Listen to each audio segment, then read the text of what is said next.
Oula, inversion des rôles! Vous subvertissez nos attentes! Alors, c'est un truc que je peux un peu respecter, même si je suis pas fan à 100% dans l'approche de cet épisode. C'est-à-dire que ils nous disent un peu but en blanc avec le déroulé qu'on assume complètement ne plus être comme le psychose que vous avez connu. Il y a des points communs, des trucs qui vous rappellent à ça, mais on s'en démarque de façon très notable et c'est clairement ce que ça renvoie cet épisode dans la représentation de la rencontre avec Marion qui, au bout du compte, a sa conclusion et j'ai le sentiment ira pas beaucoup plus loin. Alors peut-être que Madeleine aura un rôle par la suite, j'en sais trop rien, mais ouais, j'ai un peu le sentiment que c'est un petit peu la fin de cette partie-là et qu'on va majoritairement se centrer sur l'enquête du shérif, Romero, Dylan et Emma qui reviendront, ce genre de truc. Et je peux un tout petit peu respecter ça, même si à nouveau je trouve que c'est une version un peu au rabais et un peu facile de ce que le film a fait. Vraiment. Et ça va aussi de pair avec un petit problème que j'ai pointé dans l'épisode 1 de cette saison, dont je parlerai un peu plus tard. Donc, ouais, ça va être la rencontre entre Norman et Marion, hein, un personnage supposé iconique quand même de Psychose, la victime très connue. Et on va essayer de faire pas mal de parallèles un peu similaires avec la rencontre qu'on a dans le film. Il y a pas mal d'échanges qui sont assez identiques. On amène la taxidermie notamment, il lui prépare à manger alors qu'il n'y a personne, il n'y a aucun coin pour manger rapidement et qu'elle a faim, ce genre de choses. Et on voit bien entendu que c'est pas exactement les mêmes mentalités. Par exemple, Marion a un côté un peu plus brut, on va dire, dans la façon de considérer les passe-temps de Norman. Et elle est vraiment complètement dans cette obsession de Sam. Ce qui va lui revenir un petit peu dessus. Et en soi, ça allait pas mal au début pour vraiment appuyer cette espèce d'ambiance. On essaye vraiment de nous rappeler à cette fameuse rencontre qu'on connaît bien de Psychose dans l'idée, en essayant de jouer également sur Norman qui a un petit peu accepté, complètement accepté le fait que la personne qu'il voit, ce n'est pas sa mère. Il ne voit pas sa mère, c'est une hallucination, elle n'est pas là. Sauf que c'est pas exactement la conclusion vers laquelle il partira, même s'il va accepter que ce n'est pas sa mère. On va en parler un petit peu, d'ailleurs on va en parler tout de suite de ça. Il va y avoir pas mal de conflits par rapport à ça lorsqu'elle réapparaîtra, et il se mettra dans la tête que c'est une fois de plus par jalousie qui se mettra dans la tête parce qu'il vient de rencontrer une belle femme et sans doute que c'est pour ça. Et au fur et à mesure des interactions, elle se manifestera de plus en plus. Elle fera une fois de plus un pataquès, une esclandre, à un moment donné pour que Norman la reconnaisse. C'est-à-dire que j'existe pas, regarde tout ce que je fais, est-ce que j'existe ou pas avec ça? Tu existes, tu existes. Même si au bout du compte, c'est pas sa mère qui existe, c'est cette vision qu'il a qui existe et qui a un impact. Il ne peut pas renier cette vision et faire comme si elle n'existait pas. C'est une partie de lui et c'est un peu ce qu'elle veut amener. Et elle finit par dire, je ne suis pas exactement ta mère, je suis une espèce de version de toi que tu voulais créer lorsque ta mère a eu tous ces problèmes avec son mari, le mari que tu as tué.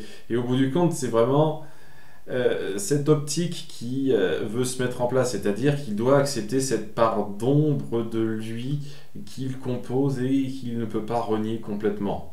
Alors que techniquement, il le pouvait lorsqu'il prenait ses médicaments et il devrait y resonger, hein, si possible, mais non, il ne le fait pas.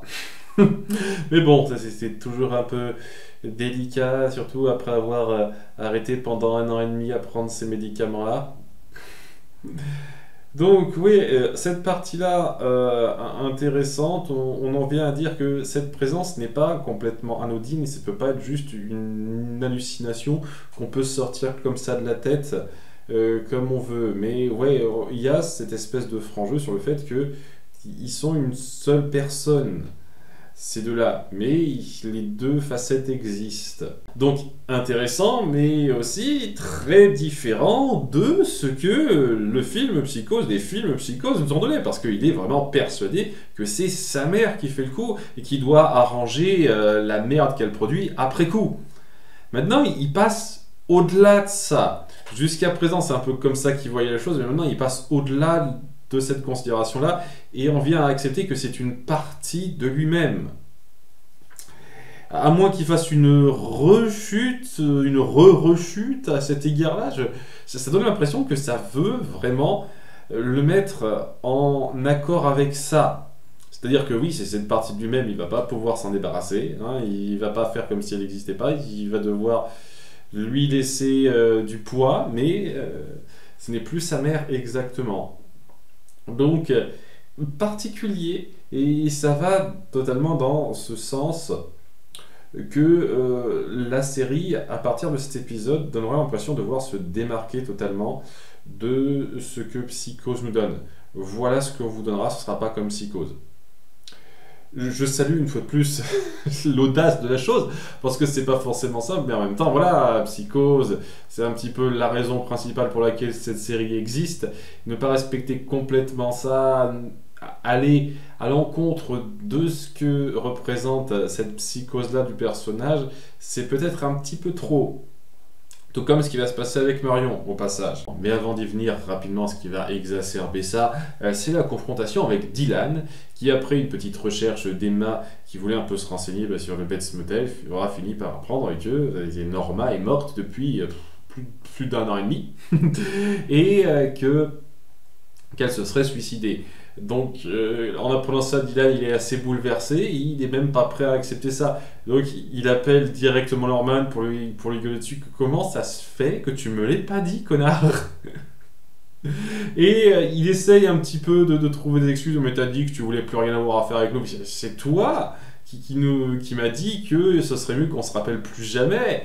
C'est toi qui m'as caché ça, c'est toi qui n'as rien fait, et il finit par dire écoute, cette tragédie, je voulais pas en parler parce que ça m'a touché, et Dylan a quand même des doutes sur le suicide. Elle n'est pas comme ça n'a aucun sens, même la vie n'a aucun sens, les tragédies de la vie n'ont aucun sens. Et c'est là qu'on va quand même appuyer le détail qui m'a un peu irrité dans l'épisode 9 de la saison précédente, et qui n'est pas 100% raccord avec tout ce que cette acceptation de la mentalité de Norman implique.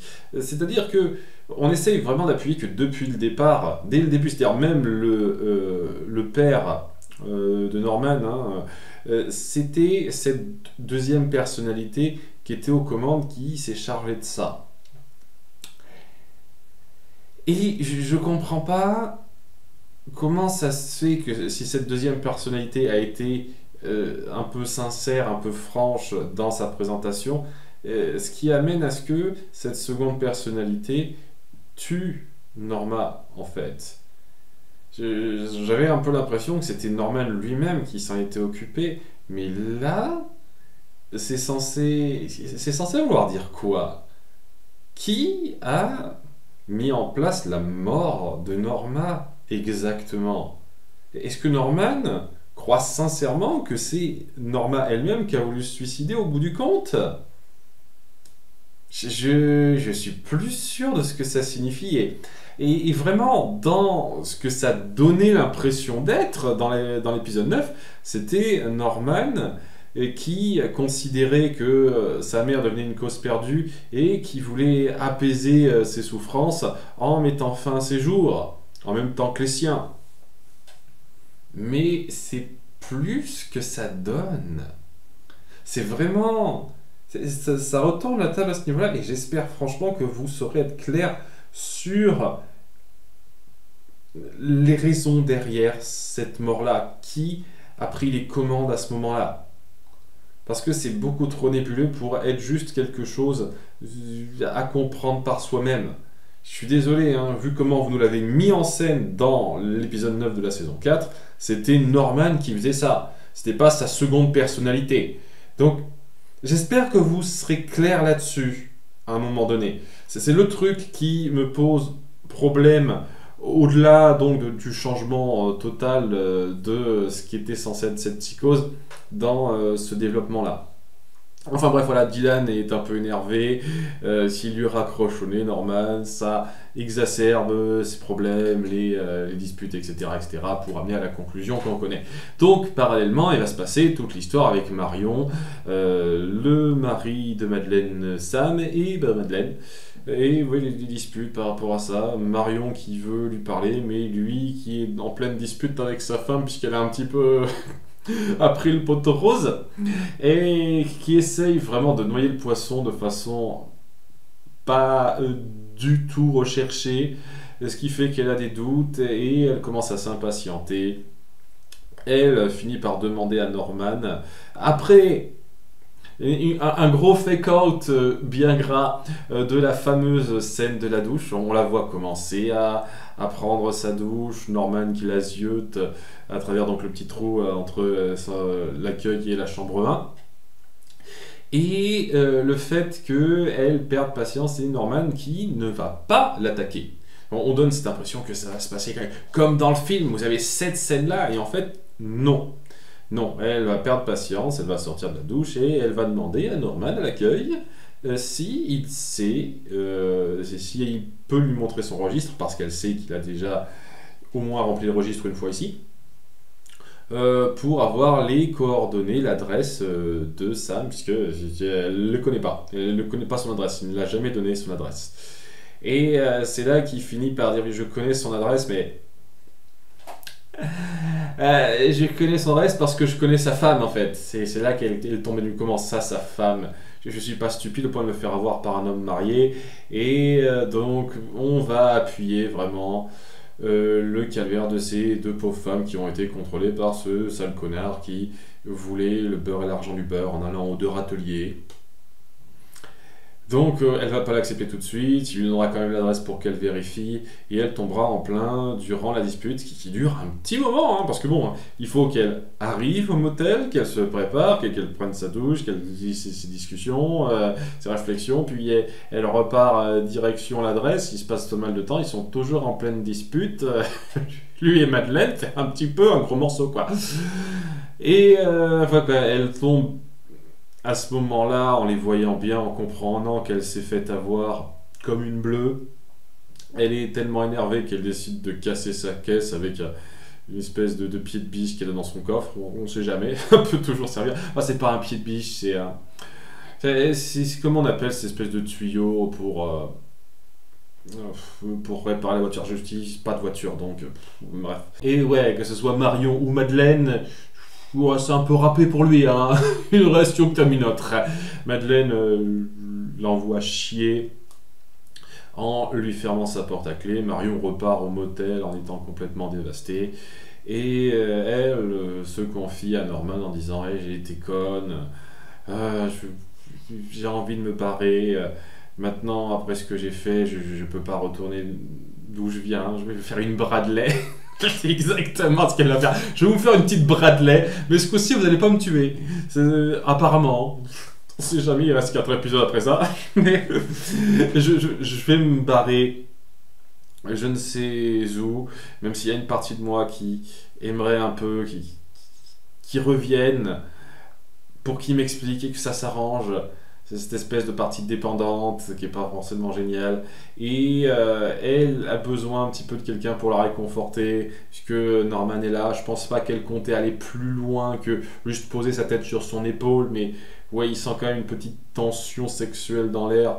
Et étant donné qu'il est dans cette phase de déni de sa part sombre et qu'il veut pas que ça aille plus loin, il commence vraiment à comprendre ça. Il dit ok, vous pouvez pas rester là, vous pouvez pas faire durer ça, et il présente ça, elle comprend ça comme vous pouvez pas accepter de vous rabaisser davantage, partez et faites votre vie loin de ce type, alors que lui il présente ça comme partez et faites en sorte que je ne vous revoie pas pour que ma parson ne vous fasse pas de mal, en fait. C'est assez intense ce moment-là, et ouais, Marion se barre sans avoir rien eu. Et apparemment, elle va refaire sa vie ailleurs. Elle se fait convaincre pour s'en tirer avec 400 000, prendre un nouveau départ. 400 000 dollars, c'est pas mal, hein. Ça peut être un bon départ. Et c'est la fin du personnage. Elle s'en tire bien. Et ouais, c'est la grande subversion des attentes. On s'attendait clairement à ce qu'elle ait un destin similaire ou qu'on parte sur une voie qui nous rappelle ce destin-là, mais au bout du compte, non. Elle va s'en tirer et ce sera une autre victime qu'on aura, hein, puisque après tout ce qui s'est passé après qu'elle se soit barrée, et ben il y a Sam qui se rend au motel désespéré en lui laissant un dernier coup de fil, mais étant donné qu'elle a viré son portable, ben, ça atteint personne pour l'instant. Peut-être que ce sera une piste qui sera suivie par la suite, hein, puisqu'il parle juste de ce motel pourri. Donc il n'y a pas des masses de détails et d'indices pour complètement inculper le Bates Motel, mais quand même, ça peut être une piste. Je sais pas si ce sera retenu ou pas, si ce sera retrouvé ou pas. Ça, c'est comme pour la bagnole aussi que Chick doit faire disparaître. J'espère franchement que vous jouerez un peu sur Chick sur la fin quand même. Ce serait un petit peu du gâchis de faire comme si c'était pas grave, il est secondaire, on s'en fiche. J'espère que non, quoi. Donc, ouais, il reste là et il y a Norman qui le voit arriver, qui a beaucoup de mépris pour ce type. Et sa part d'ombre, représentée par Norman, finit par s'affirmer et lui dire « Ok, j'ai toujours été là pour faire les choses à ta place, pour te cacher cette part d'ombre. Maintenant, on va la vivre ensemble, cette part d'ombre. » Et apparemment, il y a une sorte de fusion des esprits. Genre, il va vraiment faire un peu les choses de lui-même ce coup-ci, de façon claire. Et ouais, on a la fameuse scène iconique de la douche, mais avec un mec et un mec.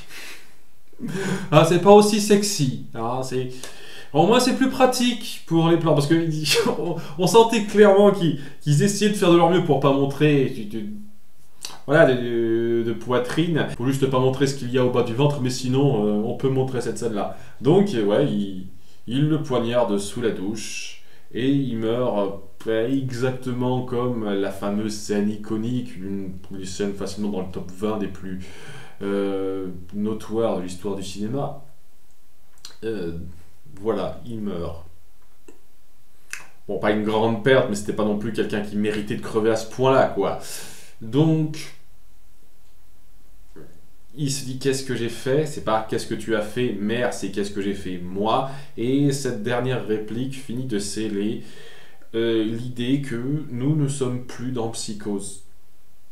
Nous ne sommes pas dans la version que vous connaissez, nous sommes dans une version vraiment différente, vous n'aurez pas ce à quoi vous vous attendez. Et à nouveau, je leur dis, je respecte ça. Dans un sens, vous affirmez, vous avez l'audace d'affirmer ça et de sortir un petit peu de ce qu'on attend de vous. Après, voilà, je trouve qu'il y a une espèce d'irrespect quand même du matériau de base et ce qu'il représente quand on dit qu'on va reprendre quelque chose qui a bien marché et faire quelque chose qui va à l'encontre presque de ce que ça représentait. Il ne tue pas une femme parce que sa mère le contrôle en ayant cette espèce de crise de jalousie parce qu'il ne peut pas être avec quelqu'un d'autre. Apparemment, il est passé au-delà de ça. C'est autre chose et c'est plus sa mère qui prend possession de lui-même, c'est lui qui a conscience qu'il a une part d'ombre représentée physiquement par sa mère, mais sinon c'est plus sa mère exactement qui fait ça. Et ce n'est pas Marion qui meurt, c'est Sam Loomis. Ce n'est pas le Sam Loomis qui est fidèle à Marion après un divorce houleux, c'est le Sam Loomis qui ne savait pas se décider entre deux filles et qui a payé les conséquences pour ça. Et c'était plus la même chose. Et ouais, étant donné que je trouve que c'est quand même moins bon, je pense franchement, que ce que nous faisait Psychose le film, je ne veux pas dire que je suis ultra satisfait, mais je respecte une fois de plus cette affirmation de la série. Maintenant que c'est fait et que je pense franchement qu'on a mis plus ou moins un terme à la partie, vous vous rappelez, Psychose, on va faire la conclusion à partir de ce que la série a mis en place hors Psychose. Donc avec Dylan, Emma, Chick et Romero. Et la shérif aussi. Ces 5 personnages-là qui ont encore des choses à faire. Et oui, dans un sens, je respecte. Je respecte. A bientôt pour l'épisode 7. Bye!